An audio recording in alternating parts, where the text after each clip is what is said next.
America, we are killing the Patriots. He'll take it himself on 1st and 10. They're going after him, going for the end zone. Win. Mariota has it rejected by Benito. And just Because they're going deep. They're going deep. And stepping in front is Sertan.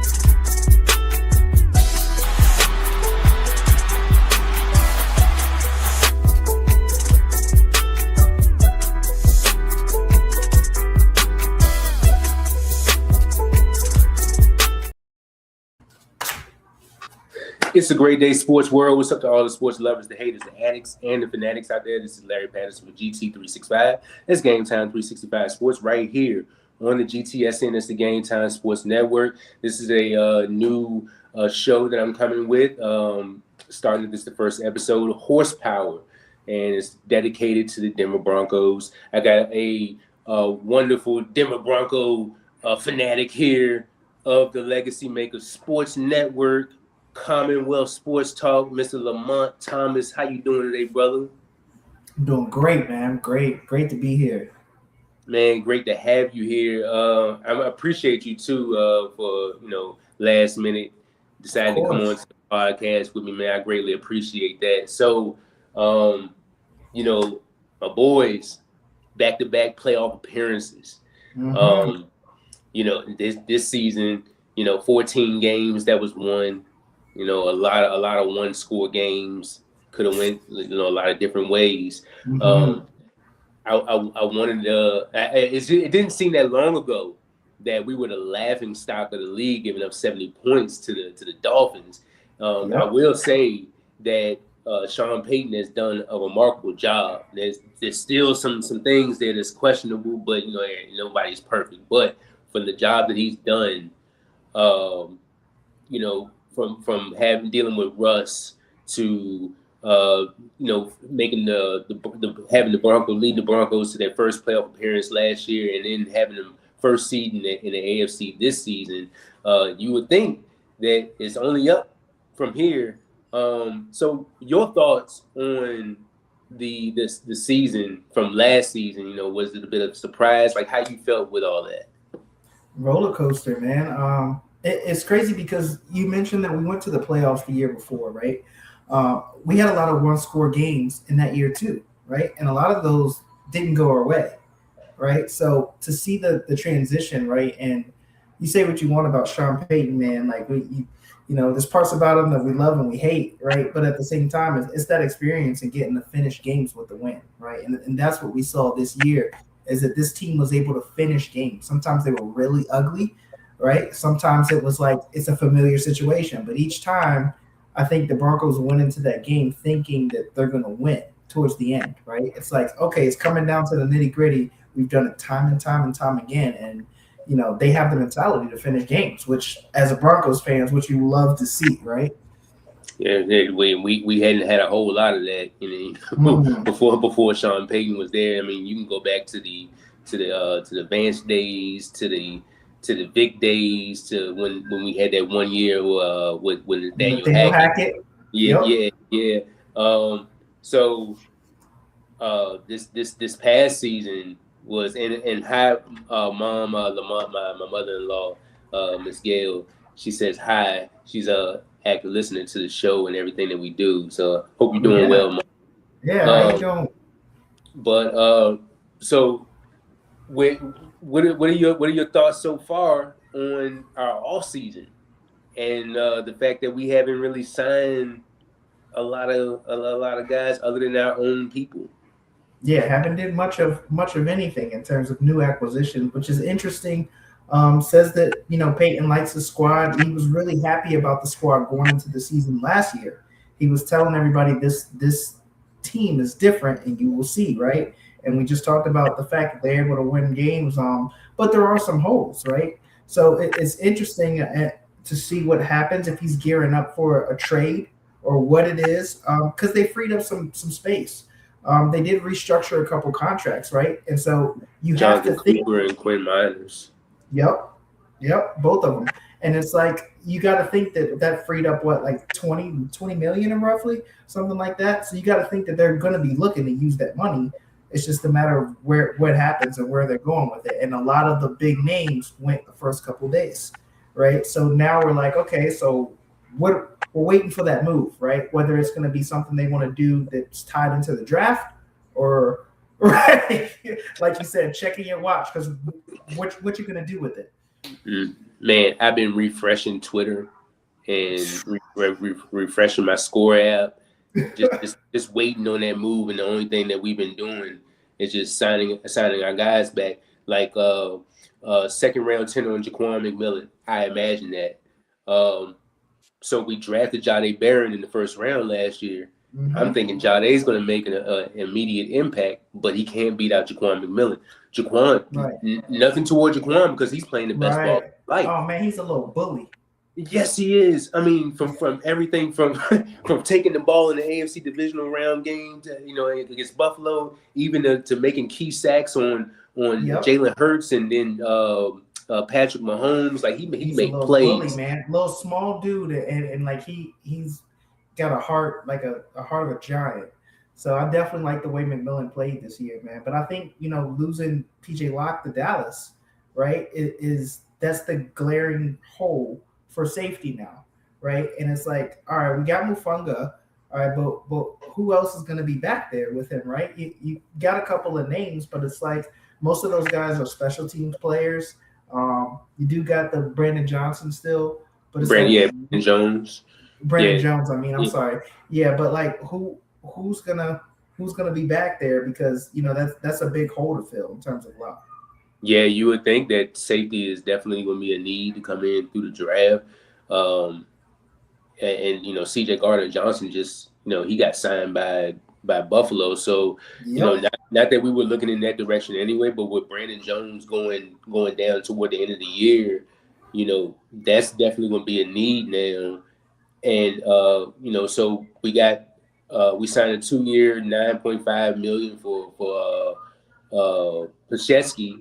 The backup guard center. Justin Sternad signed a 3-year, 18. Adam Troutman signed a 3-year, 17. Sam Ellinger signed back 1 year, 2. Nate Atkins. Some of these guys, I'm like, you could have let them walk.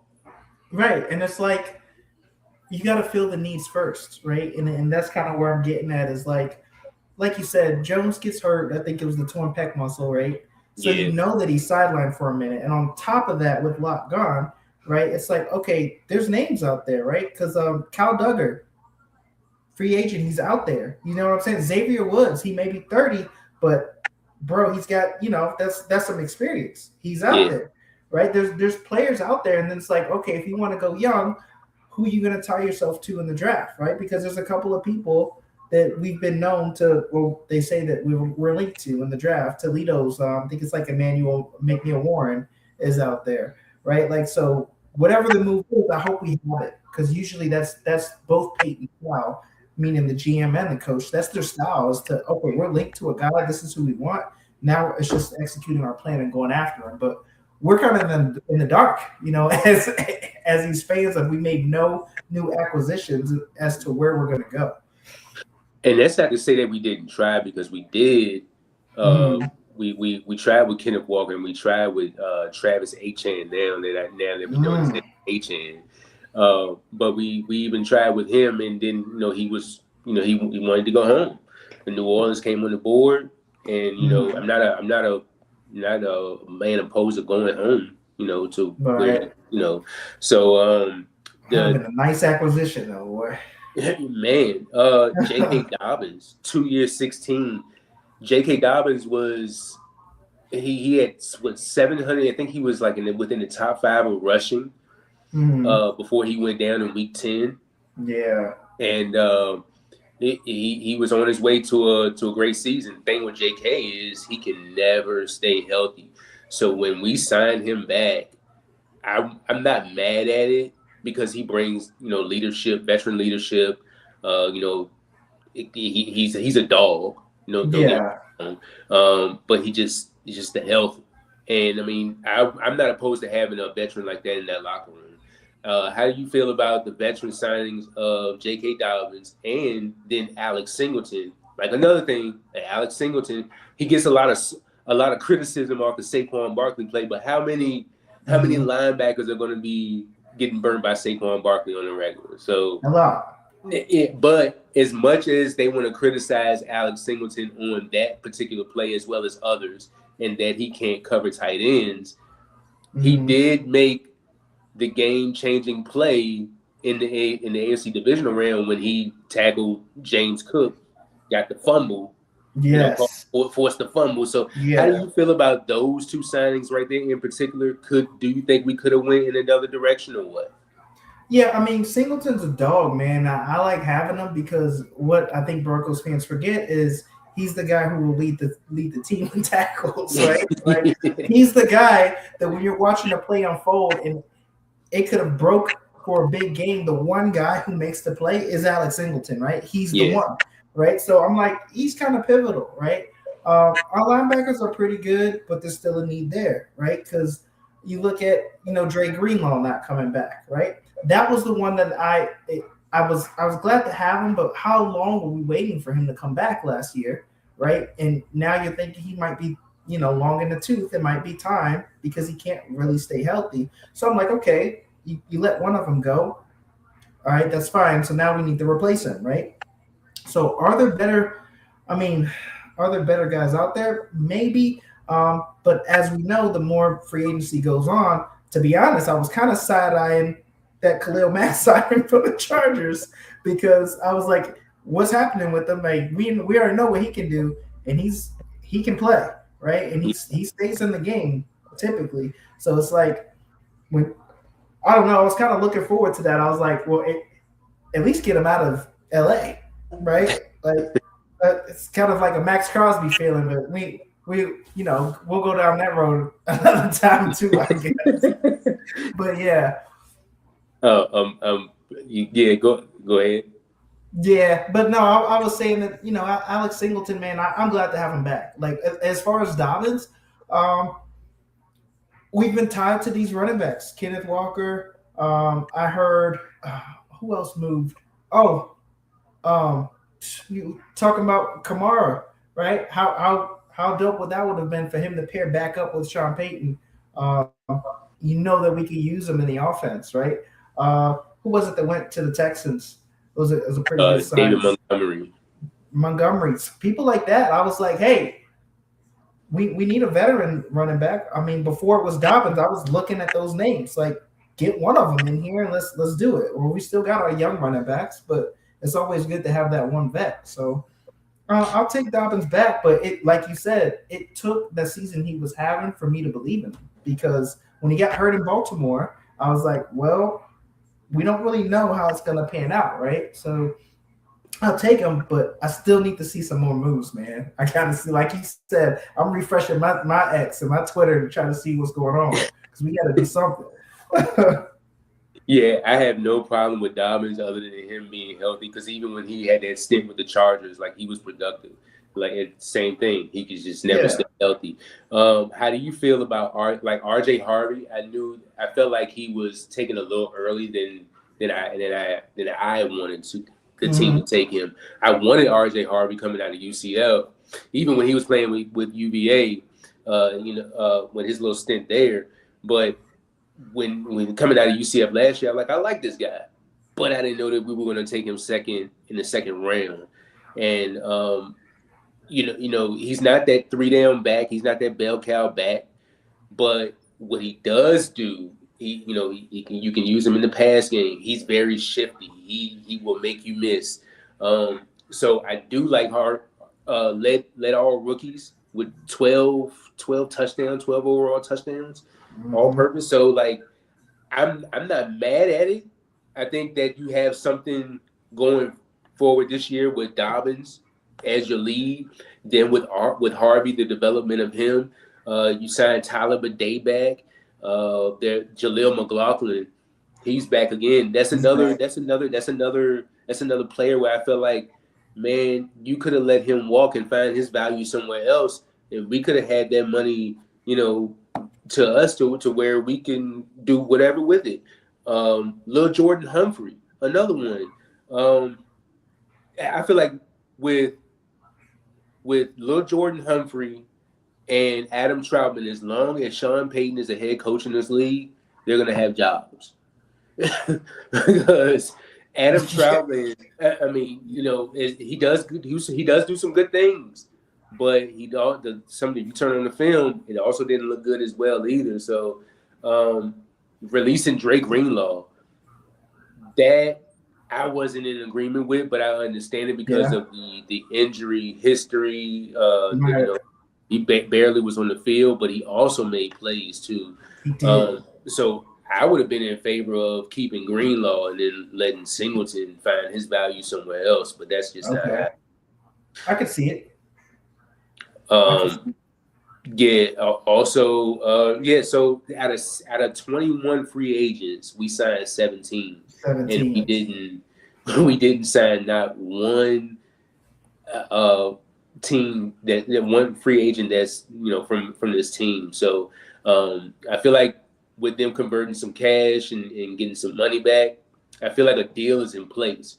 What that deal is, I don't know. Some people are saying AJ Brown. Some people are saying Alvin Kamara. Some people are saying maybe a Jalen Waddle. What are your thoughts on that? I hear that too. I'm hearing those three guys. I'm hearing Deebo Samuel out there.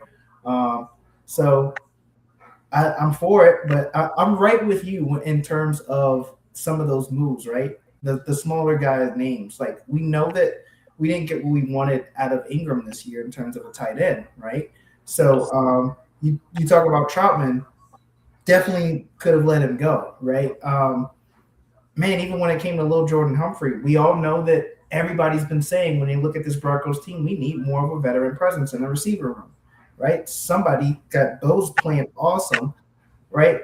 How better to complement him with another veteran, right? Because all of our guys are really young.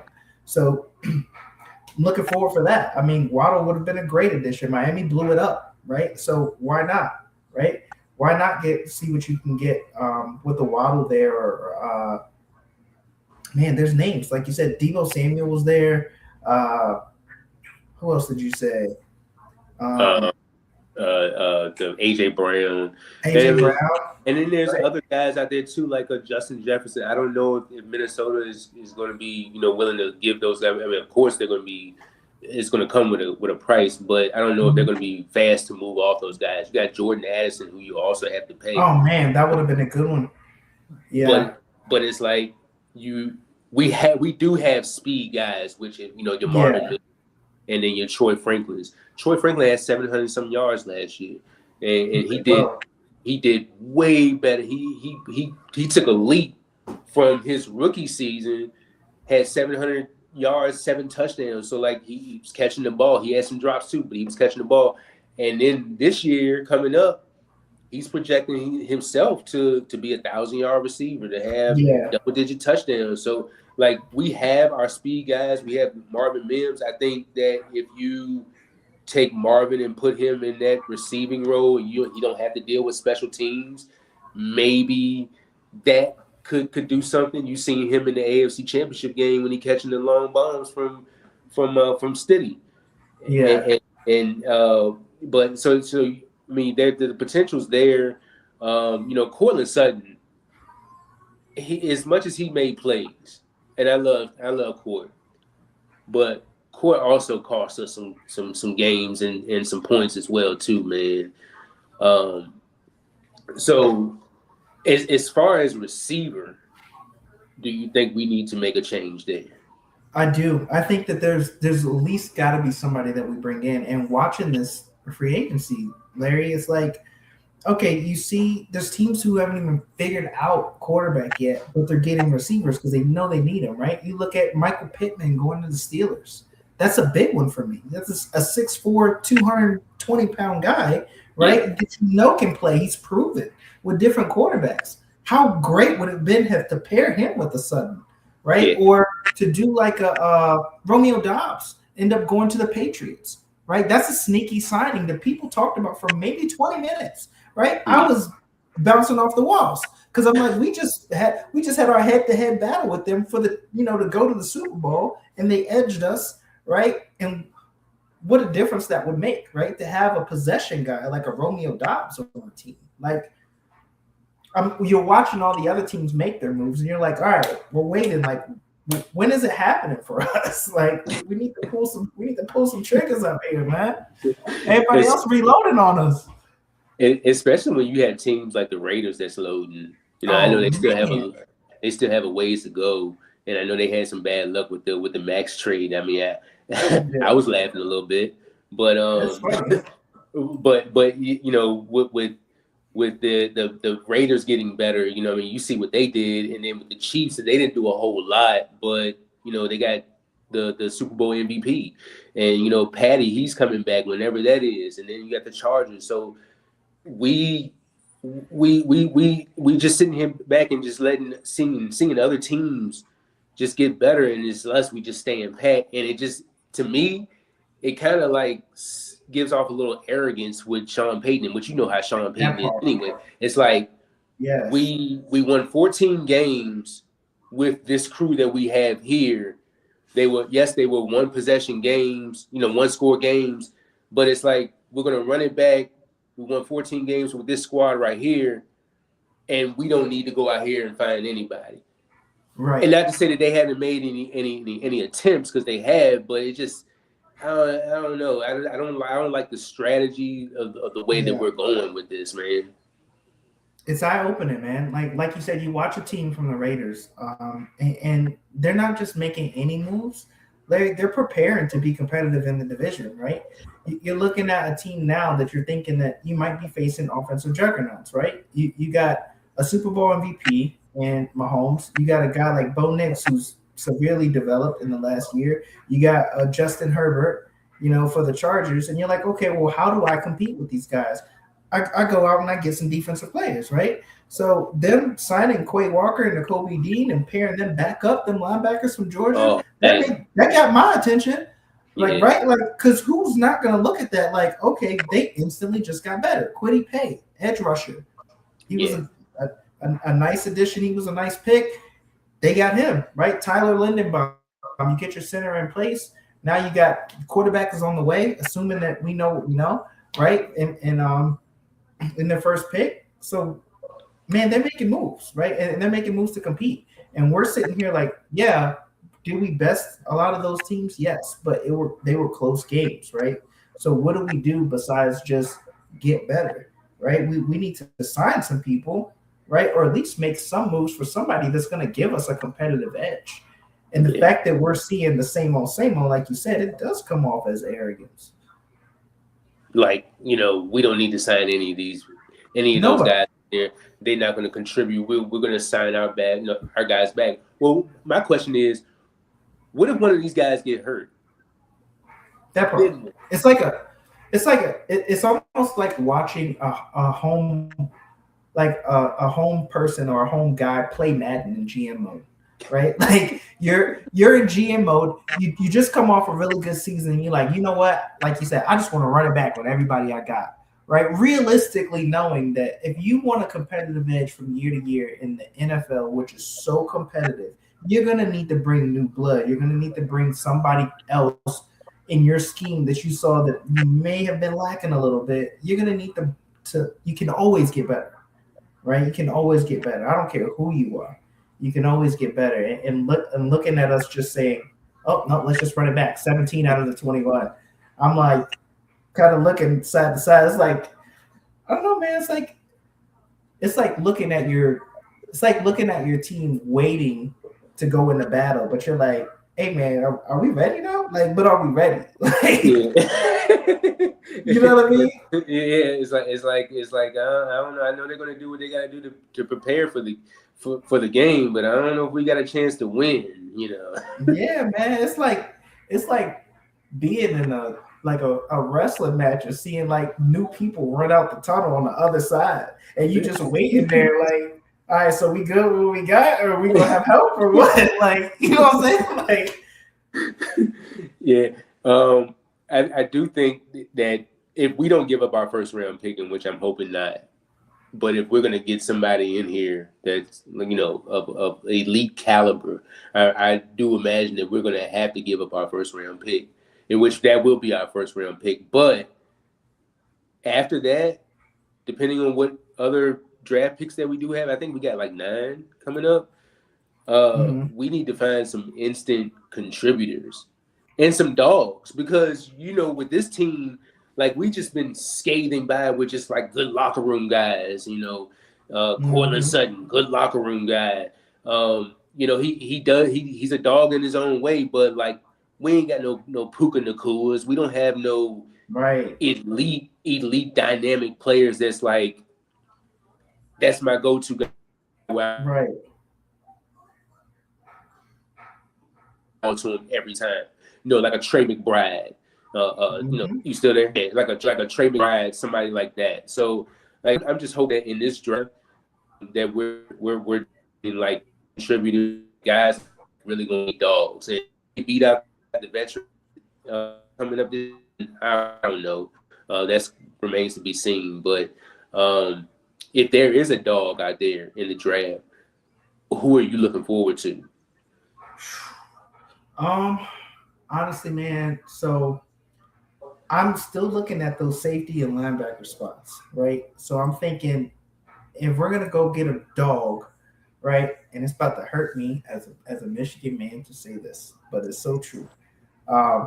You look at Caleb Downs, right? A guy out of Ohio State who dog, right? Like I've seen this dude for the past couple of years, and he is without a doubt a game changer. He's a playmaker. He's a dog, right?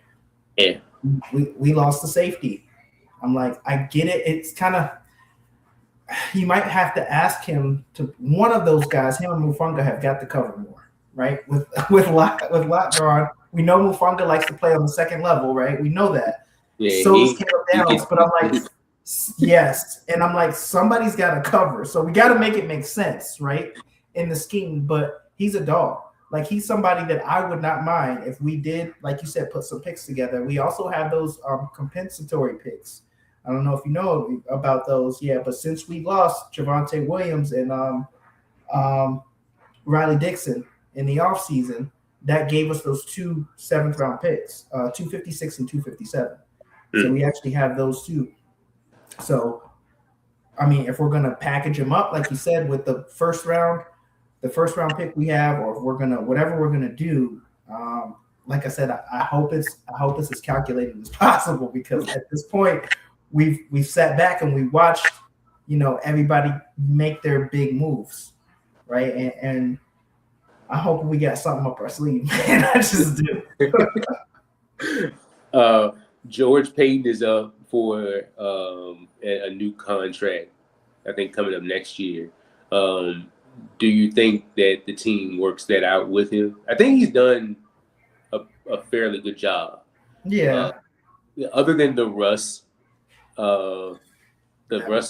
acquisition and then the extension, that's probably about the only thing that I didn't like about what George did. There was it was some reaches there, but I'm gonna turn your attention to 2016. That's like the year after we won the Super Bowl, right? And so this was John Elway. This was his draft, and like you can see that there's nobody like Paxton Lynch. Okay, like we took a reach there, and then you see it, and then you see everybody. Do you see those? Right. So that's 2016. 2017, Garrett Bowles. He's still on the squad. So, all right. But then another reach where you go in the 7th round and you take Chad Kelly. DeMarcus Walker would. I think he might be still in the league. But like other than that, there's nobody else here in this draft class on this roster. And then you got Bradley Chubb. This is the one that hurt me.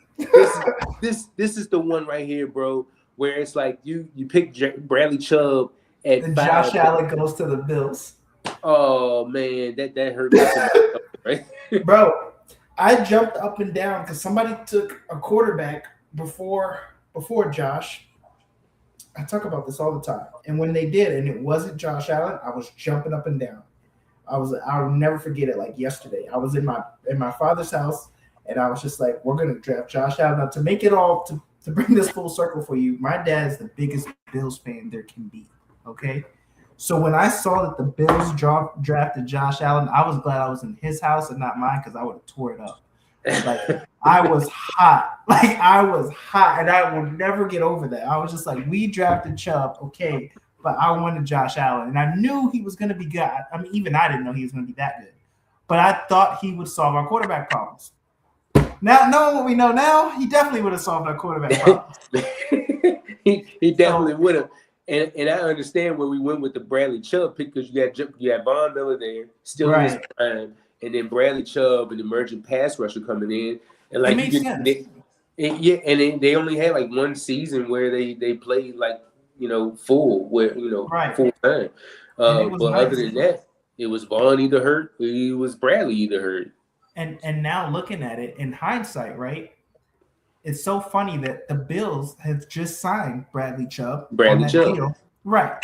On that deal. Nice little $50 million deal, $50 million deal, right? And now he's paired with Josh Allen, who we should have had in the first place. So how ironic is that, right? I looked at that side and I just shook my head because I was just like, look, we can have both. It all comes around full circle, right? In a perfect world. Yep. So in 2019, crazy. Nobody that was in this draft class is no longer with this team. And so then we go 2020, and this is the one right here at the top, Jerry Jeudy. Well, guess who else is on that board? CeeDee Lamb and Justin Jefferson was also on that board. And I just knew we were going to draft at the time, right? I wanted Lamb, right? I just knew we were going to draft Lamb, right? I was excited for Jeudy. I'm not going to lie, because looking at him at Alabama, I was like, he was doing his thing, right? So I was like, okay, cool. But I just knew that it was either him or Justin Jefferson, man. What can you say? But looking at Lamb at the time, like I knew Lamb was a dog too, and but the draft before that, the one that hurt me is Draymond Jones, right? Because he was pivotal in what we were doing when we had him, right? He was a good guy on the inside, and giving him up, I was just like, oh man, like we better find somebody, because he's definitely can be an anchor in that defensive line. Yeah, and then like with the Drew Lock, that was a opportunity that we didn't fully develop him in, and now he went to Seattle. You can kind of understand why. So the quarterback position is far from developed as they once were, I guess. And then you go to 2021. This is where the George era started right here. His first pick was Patrick Surtain. Yeah, he did. He did that. Yeah. The second pick, Javonte Williams. But you see him in Dallas, and he's doing work now. Only thing is, he could never stay healthy after that first season when he had 3 seasons here. So, right. He just that injury bug got him. He was off to a great start in his first year, and then he got hurt. And he still produced some numbers, still did some things there, but they felt like it was best to move on. And then you see him in Dallas, and he got another contract, and congratulations to him. But sometimes you just gotta take those. You gotta make those gambles. Like, I'm not willing to pay you this, so go somewhere else and you can get that. Quinn Miners, one of the top paid interior offensive linemen. And Baron Browning was with us, but I think he's with Arizona now. He could be. Jonathan Cooper, 7th round pick. That was a steal, and look at him now. Got another contract. So then you go the second draft. Nick Bonito, he nailed with that one. Luke Wattenberg, Matt Henderson is still with the squad. Granted, Wazarike still with the squad, even though they're depth players. But I thought he did fairly well with that draft. I thought Greg Dulcich was going to be better than what it was, but he could never stay healthy as well. 23. This was the year after when we picked up Russ, right? And we only had the 5 picks. So Marvin Mims. Drew Sanders is one linebacker that I hope to see get on the field this year. Yep. Good Lord, please. Riley Moss, you already know with him. I think he'll get a contract, but I'm thinking it's not going to be with us. I could see it either way. He had to earn that money, man, because every team was gunning for him this year. They were Yeah. gunning for him, and he got a lot stronger. You know, he got a lot quicker and be able to guard that, you know, like man to man, especially in the slot, because that's an island, man. But he grinded it out as much as he could. Yeah, he did. I love Riley. He gets those pass interference calls a lot, but you know, he can only do so much. We go to 2024, and this was the draft class right here with Bo Nix. This is what started it. Troy Franklin, Jonah Ellis. If you had Nick Benito or anybody else on that edge when Drake May had that first down run in the AFC title game that kind of solidified it for him. Yeah. I think it may be a different outcome because Jonah Ellis, you could see him cheating inside instead of, you know, going out to where he didn't even see where Drake May was going on the outside. So I think that he'll get better with that. Chris Abrams-Drain, I would like to see him get more opportunities at cornerback, and that was pretty much it for that class. And then you had this class right here, which, I mean, you got some dogs with, you know, Jade, he did good with limited opportunities. RJ Harvey, we already talked about him. Pat Bryant had a little bit of that one right there. Yeah. I think he might be if we're gonna have a breakout receiver next year, I could see it being Pat Bryant, right? Like he started to get on this year, right before that injury. Yeah. And then he had the concussion, and then there was another thing after that. So it's like he couldn't play out full games, but I could see the potential there. Yeah. He does the dirty work, blocking. So, you know, good route running.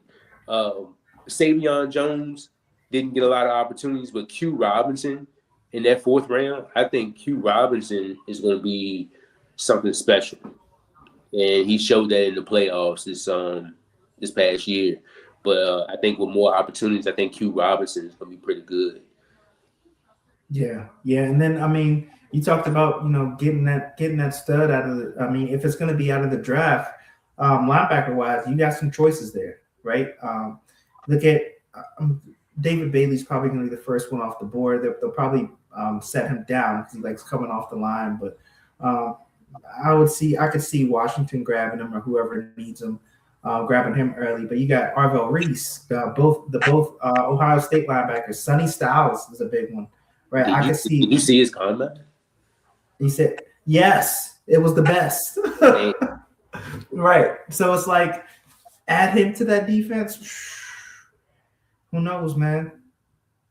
And then you got guys like that, like going in the later round and like later on in the first round where a lot of guys have us projected to get CJ Allen from Georgia. And then you go in the second round, it could be a Jacob Rodriguez there from Texas Tech. So yeah, so I would love that. He's everywhere. Yes. Well, I mean, so we need some dogs to come out on this defense, and you know, and we definitely haven't did it in the free agency, but hopefully draft we can be able to nail in our draft picks. That's the big thing. So do you have a prediction on what we will do in the next coming week? Oh my gosh, it's so hard to tell, man. It's so hard to tell, but I'm thinking if we were so comfortable to, you know, kind of stick with our pieces at this point, I'm thinking that it's got to be in the draft, right? Because like you just mentioned, George Payton and them, they've hit on the top pick in their last three drafts. That you can pretty much say that they've hit, right? So I think that's going to be their approach. Is they're going to say, hey, we're going to take our biggest need, and we're going to we're going to make sure that we address that and put us in position to whether or not we got to trade up or whatever we got to do, that we're going to get our top player off the board. I don't see us making that move in free agency. I think we'll play it safe, but we'll do something that makes sense for us, right? Like most of the big names are gone. We'll bring in somebody that maybe we weren't thinking about as much. Maybe we'll get a little receiver help, right? Because a lot of them are floating around in there. I think that we'll grab somebody just to say, hey, put him in the room, see if he can make a difference, right?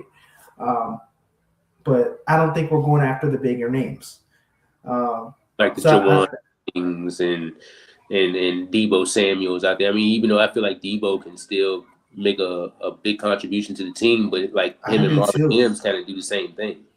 They kind of do. I just think that in a Sean Payton offense, he might understand that a little more coming from, over there with the 49ers and those coaches over there. Like, you can put him in the spot and Debo knows he's been in it for a minute. Yeah. Right. So I think he can help us like straight out the gate. But like you said, we have pieces. How confident we are in those pieces, it looks like very, because so far we ain't been pulling the trigger, man. So I don't know. Oh man, if there's any Bronco fans in the chat, man, let us know, what should the Broncos do? What do you think the Broncos should do? Do you think that they've been standing too pat? Are they too confident in their players now? Let us know what you think. Lamont, you got anything else before we get on about it here? We sitting here just fussing about our team. Right. Man, look, I'll say this overall to answer, the question about this past season. I was pleased, right? We've been waiting to make a deep run. We've been waiting to be able to finish games and to be looked at as a competitor for the chip. And because we got that this year, I can't be more happy. So let me say that. Other than that, I hope they know what they're doing. As we talk about, we sit back and we criticize like fans do, but we pay attention, right? Like we pay attention. We're seeing all these teams get better, and we want that for our team, like 100%. So hopefully they know what they're doing, man. I'm gonna support them no matter what, but I'll be looking for a good game to go to this year because I found mine last year, man, and I went to the Cowboys game in Denver. And I had an absolute ball, man. I felt like it was one of the turning points in our season when we kept saying, okay, we haven't beat anybody, right? Like we haven't beat anybody good. All the teams we played really close. When are we going to beat somebody like we're supposed to? Well, that Cowboys game was it, right? Like that was the game where I watched them march down and score, and I was just like, what are we going to do? And from the first turnover that we got, it was off to the races, man. And I was just like, that's the Broncos squad I want to see. So hopefully, man, we go in the right direction. Yeah, you went to the Cowboys game. I was at the Washington game, and just seeing how we were, just seeing how Marcus Mariota, we was fresh off the bye, and Marcus Mariota was sitting there carving us up like he was Aaron Rodgers, man. He did. And Nick Benito came with the pat. He smacked the ball down right at the end. And I mean that could have solidified the game for him. So like the good thing about that is that we had the experience where we can win games. We win games in different ways, and we had that experience carrying over with the same squad. So that's what gives me confidence in that. It's just not bringing in anybody else that's like, okay, what if one of these guys, it's already a long season. It's already hard to win games in the NFL. Right. So it's, it is no better way other than to get better than to get younger. And then, coach those guys up with the veterans that you have now. And that could play a key part to it, especially coming off the season that they had last year. 2026 opponents for the Broncos this year. You ready for this? I don't know if you've seen it. But of course we got Chiefs. I'm scared. Of course we got Chiefs, Chargers, and Raiders at home and away. But at home, we got the Bills. We got the Dolphins. Yes. We got the Rams. We got the Seahawks. Yep. We got the Jaguars. On the road, we got the Cardinals, the Patriots, the Jets, the 49ers, the Panthers, oh, they getting better. And then you got the Steelers. So, man, this is a grueling schedule. Brutal. The NFC West is outright terrifying. As you know, like any of those three teams look like they could have made a push to the Super Bowl, right, and win it. So it's like coming back. Those teams are hungry. The Bills are going to try to get us. At home, they're going to be out for blood. We got the Patriots. That's going to be a battle. The Jaguars beat us handedly this year. So this past year, so that's going to be a dog fight. The Steelers are always a dog fight, and to play in Pittsburgh is crazy. Yeah. I'm gonna have to be beefing with my family for a week because they're from Pittsburgh. And that first clip that you played in the intro to the show still haunts them to this day with Demaryius Thomas racing in overtime. They still don't want to talk about that. So yeah, man, it's gonna be brutal. It's gonna be absolute brutal, and we're gonna need all those abilities to be able to finish this year, even more so than this past year. Yeah, it's gonna be very tough, and I also wanna say that I wish there was somebody on that coaching staff that had told Sean Payton, hey, there's a snowstorm coming in here in the AFC Championship game. There's a snowstorm coming in the third quarter. You might want to go ahead and take them 3 points. But different story for a different day. Oh my gosh. Yeah, that the way you're doing right now is exactly what I was. Yeah, you might want to try to. And watching Bronco games, that's how I've been all season because this offense was pure D cheeks until the right time came along. Right. So, hopefully they can get Bo some more weapons in here, and hopefully Bo can get better on that deep ball and making decisions. And he's not all crispy either.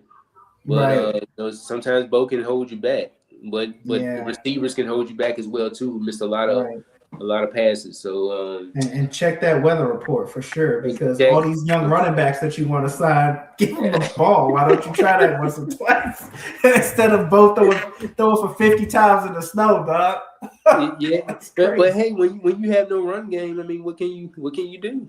This is true, and that Patriots defense they were begging us to run because they were really good at stopping it. So we kind of put ourselves in that situation. Yeah. Well, man, this has been fun. Hope I can get you on for a couple more episodes. We gotta do it. I'll try to do this weekly, and we'll talk and see if you want to come on again. Yes, sir. What can tell the people where they can reach you, and will we see another Commonwealth 20 with you and Joe in the future? Yeah, hopefully, man. I've been talking to Joe, so hopefully we can cook something up, because that was something we just love to dive into the Virginia roots and things. So even though I'm here in Texas now, that don't stop me from digging into Commonwealth Sports Talk. So hopefully we can get that going. Of course, on all social media platforms, Lamonte Thomas Jr. on Instagram. I'm still around in Legacy. Just did the A10 women's basketball championship. That was good. Look forward to seeing me next month, April 25th. I will be doing the Brendan Sorsby youth camp from pro camps. So that'll be a good one right here in Lubbock, Texas. He's the transfer quarterback from Cincinnati. Okay. And Lubbock is definitely excited to have him. As soon as the season ended, they've been poaching for him to come and watching the moves, and they all but put him on a plane, man. So we're gonna be excited for that one too. So all right, hey, man, for sure, man. Keep us updated with that, man. Thank you, Lamont, once again. I'm Larry Patterson. This has been Horsepower, dedicated to the Denver Broncos, and we'll see you guys on episode 2.